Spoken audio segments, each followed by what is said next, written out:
샬롬, 반갑습니다. 오늘 하루도 또 우리에게 새 생명을 허락하신 하나님을 찬양합니다. 오늘 하루도 여러분 살아가는 영역에서 하나님이 주시는 행복을 마음껏 만끽하는 하루가 되시기를 바랍니다. 오늘은 잠언서 17장 1절로 28절의 말씀을 가지고 행복한 가정은 특별함이 있습니다 라는 주제로 우리가 말씀을 또 묵상한 것을 나눠봅니다. 하루를 시작함에 있어서 말씀을 듣는 것을 시작하시는 이 은혜가 참 얼마나 복된 은혜인지 모릅니다, 여러분. 또 그 말씀을 읽는 고 듣는 중에 성령이 감동해 주시는 이 부분을 놓치지 않고 우리가 살아간다면 정말 여러분 복된 하루가 될 겁니다. 인간이 살아가면서 가장 안전하고 행복감을 누리는 곳이 어딜까? 한번 생각해 보시기 바랍니다. 아마도 예수 그리스도 그리고 그 다음이 가정이라고 생각이 들 겁니다. 가정이 행복해야 사회 활동도 마음 놓고 행복한 감정 갖고 활동을 하지 않나 생각합니다. 반면에 가정에서 행복감을 누리지 못한다면 사회 활동을 하는데도 여러 가지 여러분 부작용이 분명 있을 것입니다. 먼저 본문 1절을 보면은 마른 떡 한 조각만 있고도 화목하는 것이 육선이 가득하고 다투는 것보다 나으니라고 지금 말하고 있습니다.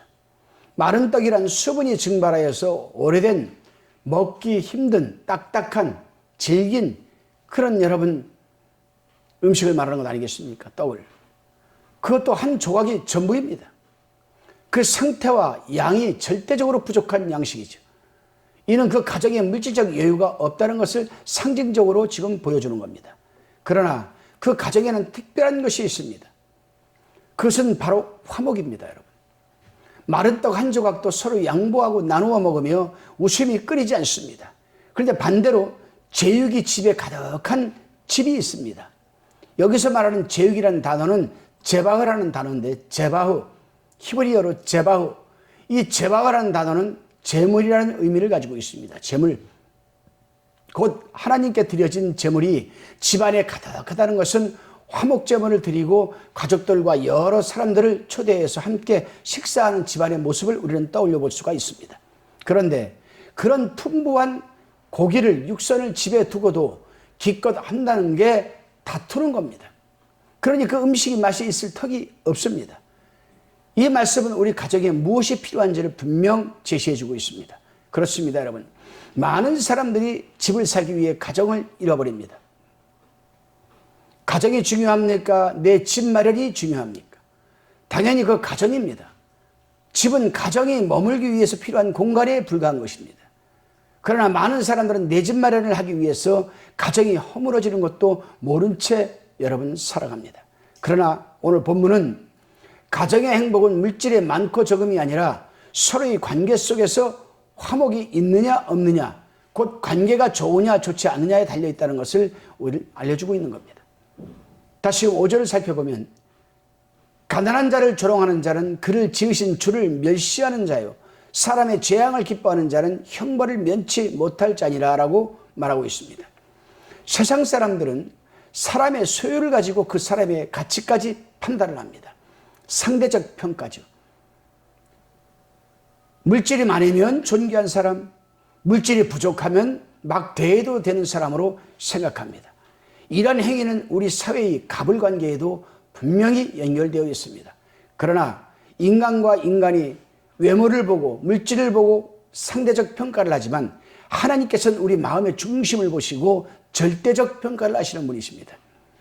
힘이 있고 부유한 사람은 갑이 되어서 을을 윽박지르고 그의 인격까지 무시합니다. 그러나 가난하고 힘이 없는 을은 말대꾸 한번 하지 못합니다.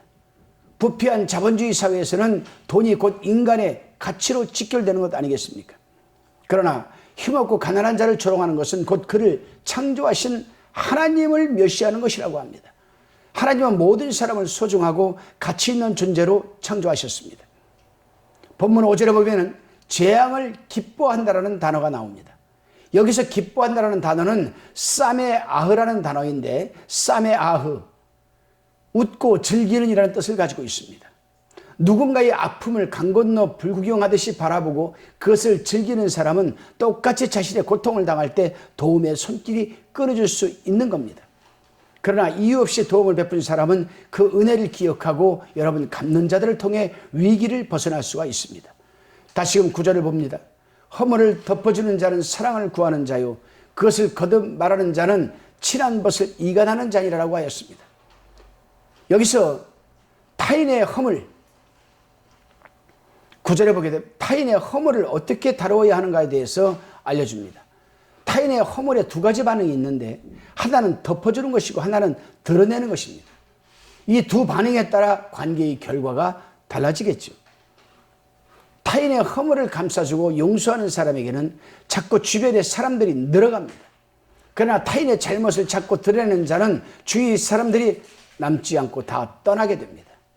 누가 자기 허물을 드러내는 자를 좋아하고 함께 있고 싶어 하겠습니까? 그래서 벤자민 프랭클린은 결혼하기 전에는 두 눈을 크게 뜨고 결혼한 후에는 눈을 반쯤 감아야 된다라고 말하는 겁니다. 어떤 사람이든 가까이 하다 보면 허물이 보이기 때문입니다. 눈을 반쯤 감으라는 것은 허물이 보일 때 그럴 수도 있지라고 생각하는 겁니다.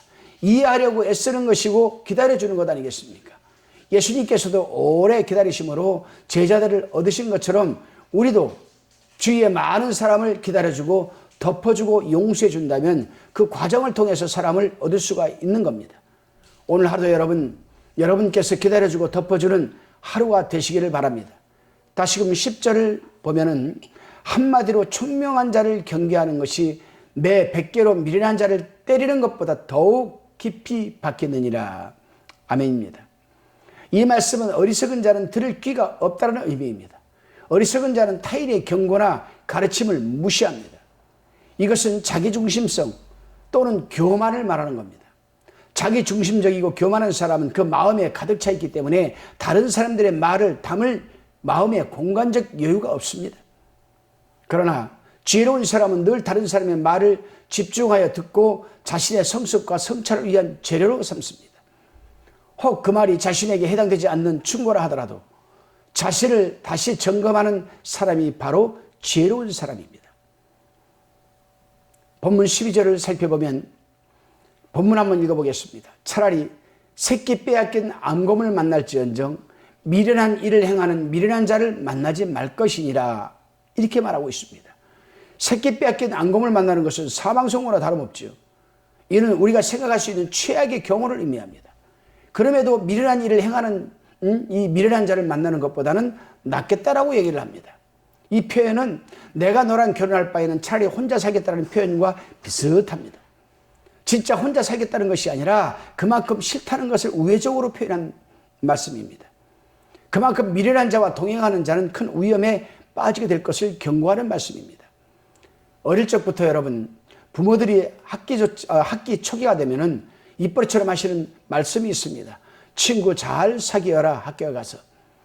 친구 따라 강남 간다는 말처럼 미련하고 악한 친구를 만나게 되면 인생 망치는 일이 여러분 있을 수가 있습니다.